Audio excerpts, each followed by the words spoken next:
네, 최영호의 주간경제 리포트 2부입니다. 2부에서도 역시 올 상반기 경제 이슈들 확인해보는 시간 갖도록 하겠습니다.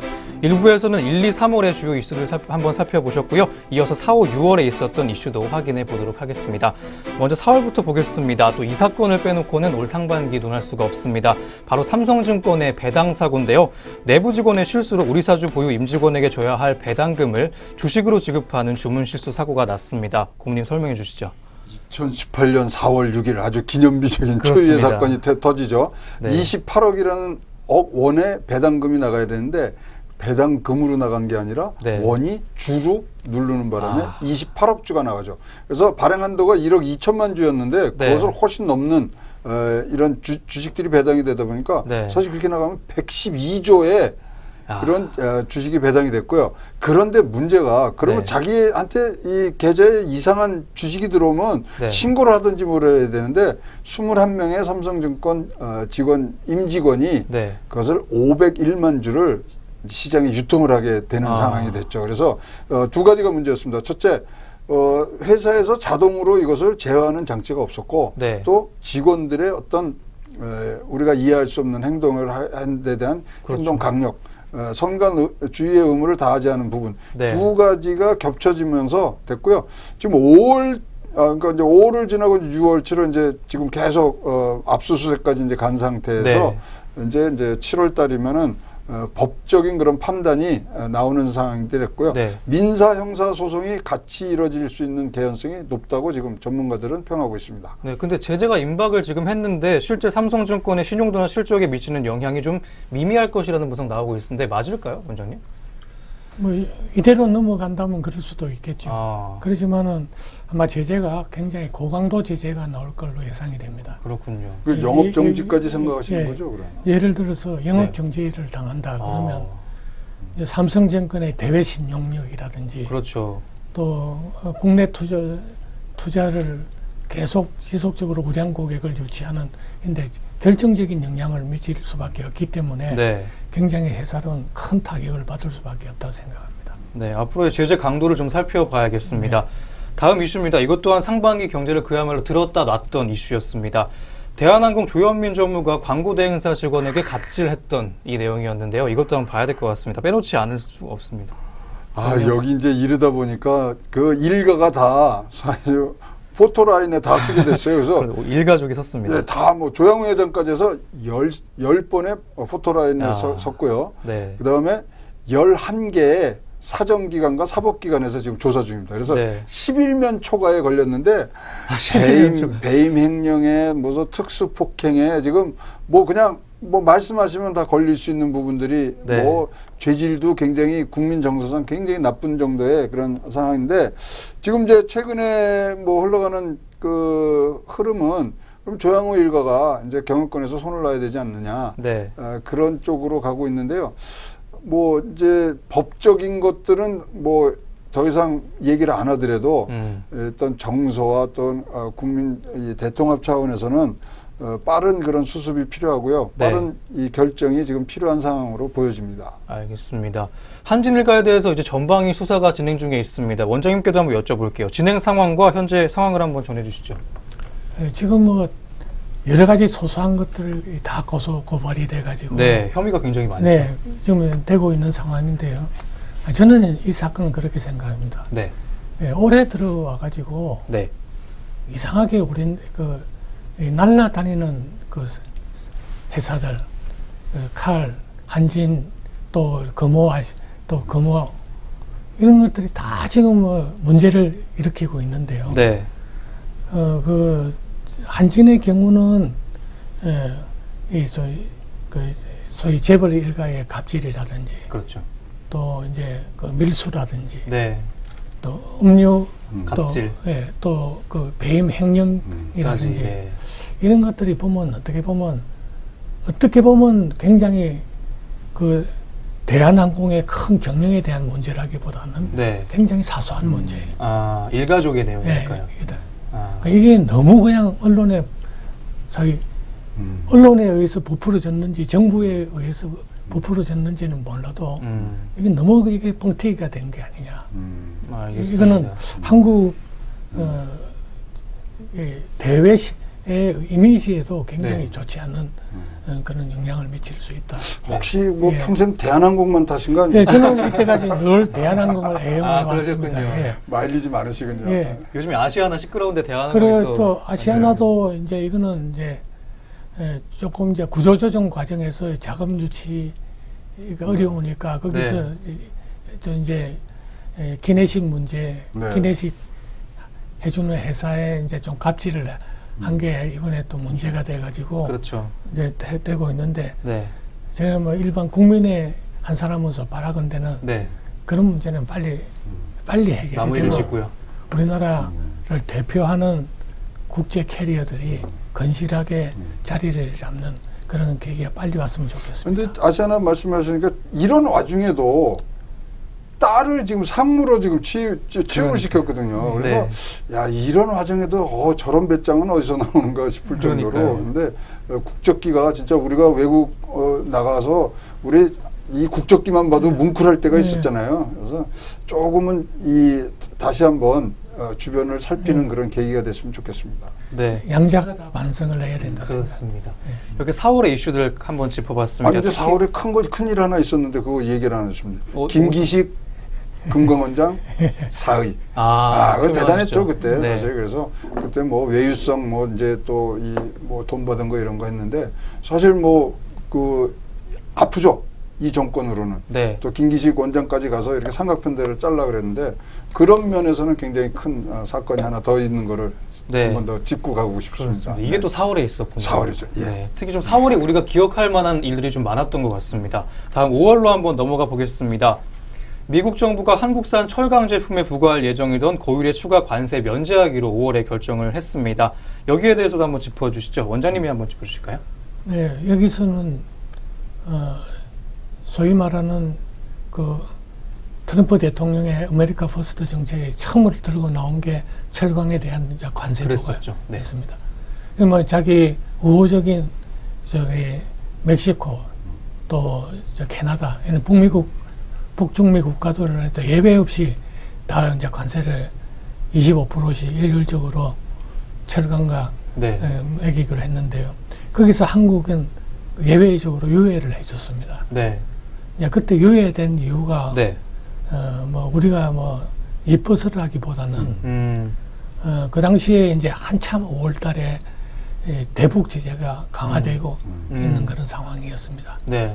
그런 상황에서 미국의 입장에서 볼 때 한국의 이제 소위 말하는 미국의 정책에 대북 정책에 손발을 같이 맞춰야 될 그런 필요성이 있는 그런 우방국에다가 이것도 철강에 관세를 매겼어야 되겠냐.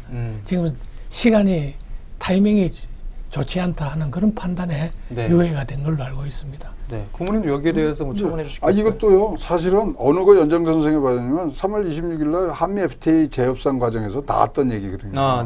그래서 이제 이걸 주고 쿼터로 받아드는데 우리가 이래서 이제 뭐 그때 한미 FTA 잘 됐다 그랬는데요. 지금 이제 우리 자료를 받아보니까 쿼터에 80%를 벌써 다 소진한 거예요. 이거 괜찮다 그랬는데 지금 6월달 지나서 얼마 되지 않은 7월 초인데 벌써 쿼터를 다 써버린 거예요. 그래서 잘 됐는지 안 됐는지 우리가 좀 더 가봐야 되는데 이것은 주고받는 데 있어서의 하나의 딜이었다. 이렇게 평가를 하고 싶습니다. 네, 앞으로의 이 무역 전쟁들 한번 흐름을 주의 깊게 한번 살펴봐야 될 것 같고요. 다음 거 한번 넘어가 보겠습니다. 금융감독원이 삼성 바이오에 대해서 이제 분식회계 논란에 휩싸였는데 삼성 바이오에 대해서도 한번 짚어봐야 될 것 같습니다. 현재 어떻게 진행이 되고 있습니까, 고문님? 뭐 삼바하고 이제 증선위에서 이제 세 차례 이제 하고 이제 뭐 거의 이제 요번 달에 한 뭐 20일경이면은 결론이 나게 되는데요. 자, 분식회계냐?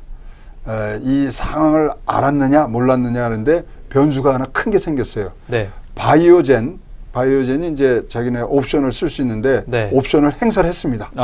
그래서 49점, 그러니까 50% 마이너스 1주를 행사를 지금 한 상황이 됐어요. 네. 그래서 이게 뭐 변수가 될지 안 될지 모르지만 이것을 고의적으로 했느냐 뭐 등등이 여러 가지 있습니다만은 지금 이제 이걸로 가면은 한쪽이 굉장히 치명상을 입게 됐거든요. 왜냐하면 네. 금감원에서도 이거를 굉장히 정보를 비공개로 해야 되면서 또 자기네들이 인정한 거를 뒤집어 등등의 신뢰 문제에 굉장히 큰 타격을 주는데 현재로는 바이오젠이 의사만 발표한 게 아니고 행사를 했기 때문에 이 부분들이 어떻게 반영이 될까? 네.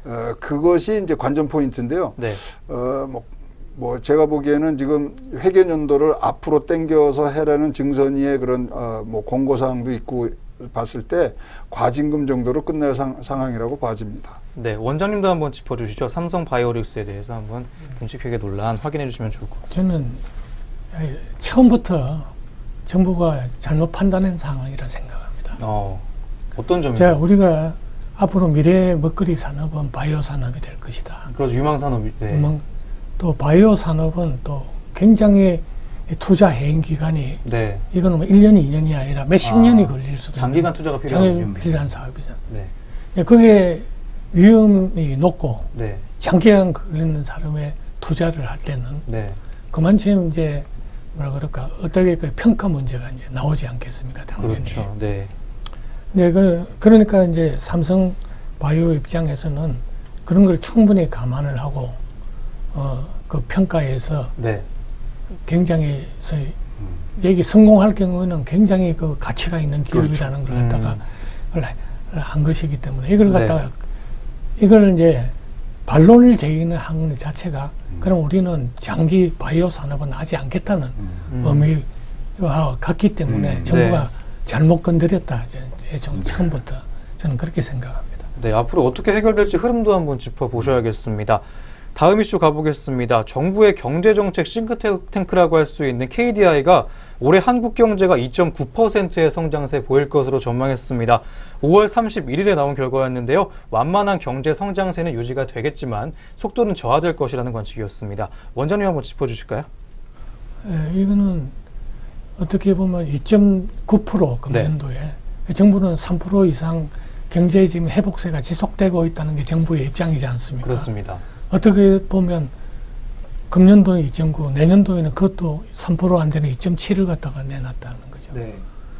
굉장히 요새 KDI 원장이 요새 딴 생각을 하고 있지 않나 하는 생각이 먼저 들었습니다. 그렇죠. 아주 용기 있는 결단을 내려서 이걸 발표를 했다는 생각이 먼저 들고 저는 뭐 한국 경제가 앞으로 3% 이상 성장하기가 힘들다고 생각합니다. 네, 알겠습니다. 고모님도 한번 첨언을 해주시죠. 근데 이제 이게 31일 날 나온 결과인데 당시 이제 시계열로 보면 29일 날 긴급 경제 점검회의가 있었어요. 문재인 대통령이 주재로 해서 그때 나온 얘기가 무슨 자료를 갖고 얘기를 했냐면 소득 분배가 악화된 거 있죠. 1분위 하고 뭐 5분위 굉장히 차이가 더 나고 양극화가 더 되고 이런 끝에 나온 거라서 굉장히 뭐 이 경제의 소위 말하는 제이노믹스의 뭐 발전 과정에서 이게 잘못되는 거 아니냐는 분위기가 나왔는데 거기에 갑자기 완전히 기름을 좀 부은 격이 됐는데요.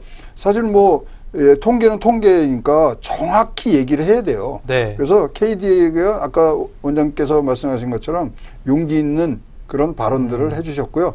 이제 침체기냐 성장기냐 이런 부분에 대해서 빨리 우리가 결정을 해야 이 정책이 달라지기 때문에 뭐 굉장히 뭐 시의적으로 적절했던 그런 발표였다고 보여집니다. 네, 알겠습니다. 이렇게 5월의 경제 이슈들을 한번 살펴봤습니다. 마지막입니다. 가장 최근이었던 6월의 경제 이슈들까지 확인해 보겠습니다. 먼저 거래소 빗썸 해킹 사건을 들 수 있겠습니다. 가장 믿을 만한 가상화폐 거래소인 빗썸이 해킹 피해 당했습니다. 빗썸은 당시에 피해액이 350억에 달한다고 했었는데요. 화요일에 공식적인 피해액을 발표했습니다. 189억 원 정도로 발표가 됐습니다. 어쨌든 피해가 막대했던 것만은 분명한 상황인데 여기에 대해서 한번 짚어주실까요, 고모님? 이게 뭐 굉장히 어려운 해킹 기술로 들어온 게 아니라 그러니까요. 보이스피싱 같은 메일 피싱으로 해서 됐기 때문에 이러면 굉장히 우리가 취약한 거 아니냐. 그리고 여기가 ISMS 이 보안 규정을 좀 통과는 안 했지만 그거를 계속 한다고 얘기를 하고 있는 상황에서 이게 터져갖고 뭐 굉장히 지금 놀란 거죠. 근데 다행히 이 사회에서 굉장히 빠르게 조처를 했고요. 그다음에 피해액도 자기네들이 갖고 있는 보유 자산에서 준다고 해서 네. 마무리가 굉장히 잘 됐습니다. 네. 그래서 그런 면들은 굉장히 초기 대응을 잘했고요. 네. 사실 이게요. 전 세계에 굉장히 큰 파급 효과를 낼 수 있는 부분이었는데 그렇죠. 저게 잘 마무리된 것 같습니다. 근데 문제가 뭐냐? 네. 지난 1년 동안에 7번의 거래소 해킹이 있었어요. 그중에 6건이 한국에서 일어납니다. 대단합니다. 네. 그래서 정부가 아까 우리 일부에서도 말했는데 이 암호화폐 뭐 이런 거에 대해서 아니 지금 저 TF가 만들어진 지가 얼마인데 한 소식 들을 수가 없어요. 그렇네요. 분발해 주셔야 됩니다. 네, 내용이었습니다. 제가 어제 기사를 하나 봤는데 이 해킹 방식이 북한 해커 집단의 소행과 굉장히 비슷한 방식이라고 들었어요. 굉장히 일차적인 방식이라고. 이제 앵커의 그거는 이제 제 판단인가요? 촉이신 것 같은데 이거는 좀 조사를 해봐야 되고요. 이메일로 했다고 이메일이면은 IP 추적이 가능해지거든요. 그러니까 빠른 시일 내에 이것도 지금 찾아내야죠. 그렇습니다. 네. 북한의 소행이 아니길 바라는 거죠. 지금 그렇죠. 아니길 바라야죠. 네. 이런 상황에서는 절대 아니었으면 좋겠습니다. 원장님도 한번 짚어주시죠. 빗썸 해킹 사건에 대해서. 저는 뭐 말한다면 이게 우리나라가 얼마나 그 가상화폐 제도에 대한 정의 그리고 이걸 정착시키기 위한 준비가 안 돼 있냐를 여실히 나타내고 있는 사건이 아닌가 그렇게 생각이 듭니다. 네, 알겠습니다. 네. 다음은 이제 종부세 내용 한번 짚어보겠습니다. 문재인 정부의 종합부동산 세제 개편안이 확정이 됐습니다. 여기에 대해서 한번 짚어봐야 될 텐데 종부세가 10년 만에 인상 시동을 걸고 있습니다. 한번 원장님께서 이번에는 짚어주실까요? 종부세에 대해서 짚어주시면 좋겠습니다. 종합부동산세 이제 정부안이 확정된 걸로 알고 있습니다. 네, 확정이 됐습니다. 공정 시가 반영률을 이제 점진적으로 높이겠다. 그리고 이제 고액 종부세를 이제 상향 조정하겠다. 네. 하는 그 세율을 갖다가 2%에서 2.5%로 올리겠다 하는 걸로 정부안이 확정된 걸로 알고 있습니다. 네. 근데 지금 이제 평가는 이게 처음에는 이제 방망이를 가지고 이제 잡겠다고 나왔는데요. 네. 진짜 깨놓고 정부안은 깨놓고 보니까 이건 손방망인 게 아니냐. 예. 근데 이제 예를 들어서 네. 이제 뭐 한 12억 서울 시내 12억 이상 주택을 가지고 있더라도 네. 뭐 종부세 증가 액수가 굉장히 뭐 몇십만 원밖에 되지 않을 거다 네. 하는 그런 상황이니까 손방망이다. 네. 근데 그렇게 될 수밖에 없을 수가 있는 게 네. 이 소위 노무현 정부 때 토지 공개념 이야기가 나오고 네. 종부세가 이제 그 당시에는 부동산과 주택을 다세대 주택자들 소유자들한테는 눈에 피눈물이 나게 해주겠다. 네. 해가지고 종부세가 처음에 그 소위 좌파 정부에서 도입이 됐지 않습니까? 네. 아마 그 좌파 정부가 정권을 잃은 요인 중에 하나가 이 종부세일 겁니다. 그 당시에. 그렇습니다. 네. 그러니까 이 정부도 굉장히 이 종부세를 올리는데 필요성은 인정하지만 네. 굉장히 자기가 아픈 과거가 있기 때문에 굉장히 뭐라 그럴까 조심스럽게 이번에 올리지 않았냐. 네. 근데 뭐 저도 점진적으로 이걸 갖다 재산 세제를 정상화시킨다는 차원에서 네. 저는 뭐 찬성을 합니다. 목적 자체는 예. 알겠습니다. 말씀하실까요? 재미난 게 하나 있어요. 네. 이게 보면은 지금 이제 내부적으로 들어오면 종부세 과세 표준을 이제 바꿨단 말이에요. 네. 그래서 공정시장 가액 비율을 이제 80%에서 100%까지 점천적으로 가는데 네. 거기에 공고원에 보면 희한한 게 들어가 있어요. 어떤 거요? 종부세율을 0.5% 인상을 한다는 거예요. 네. 세율 인상은 법 개정이거든요. 이게 국회로 그렇죠. 가야 돼요. 그렇죠. 그러니까 이게 지금 원장님이 말씀하신 이게 지금 자락이 있어요 밑에. 자락이 깔아져 있고 이거는 그 공정시장 가액 비율은 이거는 시행령만 고치면 가는 거니까. 네. 그래서 저는 이거 처음 보자마자 국회로 공을 돌리는구나. 근데 이제 이것뿐만 아니라 지금 세 개의 화살을 지금 날렸다는 거 아닙니까? 종부세 있고 그다음에 금융소득자 2천만 원 이상이 됐을 때 이제 과세인데 그 1,000만 원 내려왔고요. 그다음에 임대주택자도 3억 원의 이 증거 보증금에 대해서 지금 400만 원 이제 과세를 소위 말하는 제외해 준 거를 없애버렸고요. 그 다음에 고가 주택자들이 이제 뭐 6억짜리가 이제 커져서 3개 화살이 있는데 국회를 넘어갈까 지금 싶어요. 지금 이렇게 대치 상황에서 어떤 식으로 갈지 잘 모르겠습니다. 그래서 한번 지켜봐야 되고요. 전체 해당자는 64만 명이고요. 종부세 관련해서는 35만 명이 1조 정도를 더 세금으로 낼 수 있는 그런 제도라고 보여집니다. 알겠습니다. 앞으로의 흐름을 자세히 한번 짚어봐야 될 것 같습니다. 타이밍 문제입니다. 정책은 타이밍이 중요하거든요. 지금은 타이밍이 주택 가격도 꺾여 내려가고 있고 경제가 극도로 지금 침체되어 있고 내수도 활성화되지 않고 있는 상황이지 않습니까? 그렇죠. 소위 내수 활성화에 그동안 기여해온 거는 주택 경기였거든요. 이렇게 되면 굉장히 지금 꺾여 내려가는 시장을 더 이제 악화시키는 요인으로 작용할 거다. 타이밍이 아주 안 좋다라고 말씀드릴 수가 있겠습니다. 앞으로 평가까지 한번 전해주셨습니다. 그럼 보유세 내용도 한번 마지막으로 짚어봐야 될 것 같습니다. 재정개혁특별위원회가 22일이었습니다. 4가지 보유세 개편안 발표했습니다. 고모님이 한번 짚어주시죠. 이 내용에 아까 말씀 주신 공정시장 가격 비율을 80%에서 점차적으로 해서 100%까지 이제 올리는 상황. 그다음에 종부세율을 0.5%에서 구간별로 좀 더 나눠서 세분화해서 0.5% 올리는 부분들인데요. 아까 말씀드린 대로 국회 문턱을 넘어갈 수 있는 상황인지 이 노림수가 뭔지 우리가 잘 지켜봐야 될 것 같습니다. 알겠습니다. 이거는 한번 특집을 하시죠, 우리가. 그럴까요? 한번 해보도록 하겠습니다. 이렇게 1월부터 6월까지의 경제 이슈들을 한번 짚어봤습니다. 마지막으로 좀 재밌는 시간 가져볼까 하는데요. 올 상반기의 사건과 인물들 하나씩 한번 꼽아보는 시간 가져보고자 합니다. 고모님 먼저 올해 경제 사건 하나만 꼽아주시자면 뭐가 있을까요? 그래서 여러 가지 굉장히 문제가 많은데 많았어요. 뭐 질문을 하시니까 갑자기 생각나는 게 그래도 남북 정상회담이 앞으로의 경제에 대한 파장 효과가 크기 때문에 사건으로서는 저는 그거를 1등으로 좀 뽑고 싶습니다. 깊이도 있고 또 오랫동안 지속될 거죠. 그렇죠. 앞으로도 계속 우리가 달고 살아야 될 사건의 진앙지였습니다. 알겠습니다. 원장님은 어떤 거 꼽으시겠습니까? 저는 뭐 남북 정상회담을 들으셨으니까 저는 대한민국 남북 경제 벨트의 몰락이라고. 자세히 한번 전해주시죠. 그런데 어떻게 보면 이제 GM의 군산공장 폐쇄에서부터 시작해가지고 또 저기 조선산업이 몰려 있는 이제 남동부 경제 경제 벨트들 그런 데가 경제가 다 몰락을 하고 이제 뭐 대량 실업이 그쪽에서 나오고 또 그 뭐를 이제 대한민국의 전통 이제 제조업 강국의 어떤 소위 말하는 마지막 서곡이 지금 울려 퍼지고 있지 않느냐. 이게 굉장히 큰 사건이다.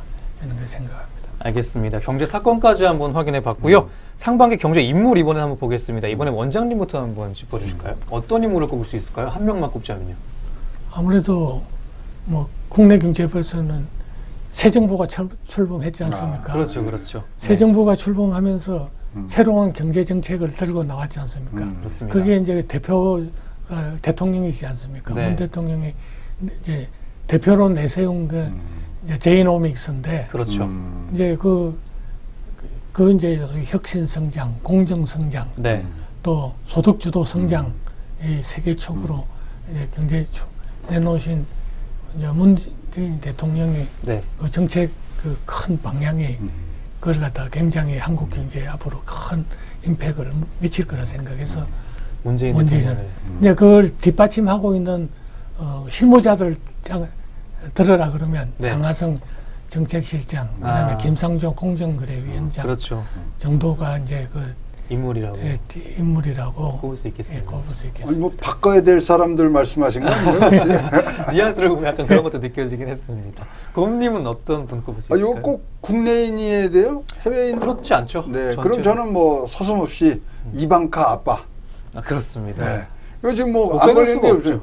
아니 뭐 지금 우리 관세 얘기했죠. 사실 GM도 다 이거 크게 보자면요. 크게 보면 뒤에서 밀어주는 거죠. 남북 정상회담 다 이제 이런 것들 등등 했을 때 이방카 아빠가 사실은 우리 상반기에 우리 경제에 웃겼다, 울렸다 한 아주 주범이 되지 않았는가 그렇게 생각을 합니다. 저도 한 명 뽑아볼 수 있을까요? 저도 한번 꼽아보겠습니다. 저는 김정은 위원장 뽑아보고 싶은데요. 그러면은 네. 지금 법 위반을 하셨어요. 왜죠? 거기 국내가 아니거든요. 아, 그렇네요. 한반도 내. 네. 그렇죠. 그래도 어차피 김정은 어쨌든 위원장. 그러죠. 큰 용단 내렸잖아요. 예, 그렇죠. 저는 한번 꼽아보고 싶습니다. 네. 이렇게 인물 짚어보는 시간까지 마련을 해봤었고요. 이렇게 올해 사건과 인물 짚어보는 시간까지 한번 가져봤습니다. 경제계에 너무나 많은 이슈들이 있었습니다. 올 하반기 경제 전망이 어떤지는 다음 주에 주간 경제 리포트에서 함께 보도록 하겠습니다. 네, 최양호의 주간 경제 리포트 이제 마칠 시간입니다. 이번 주도 국내외 이슈들 살펴보시면서 성공 투자 이어가시기 바랍니다. 저희는 다음 주에 다시 오겠습니다. 시청해주신 여러분 고맙습니다.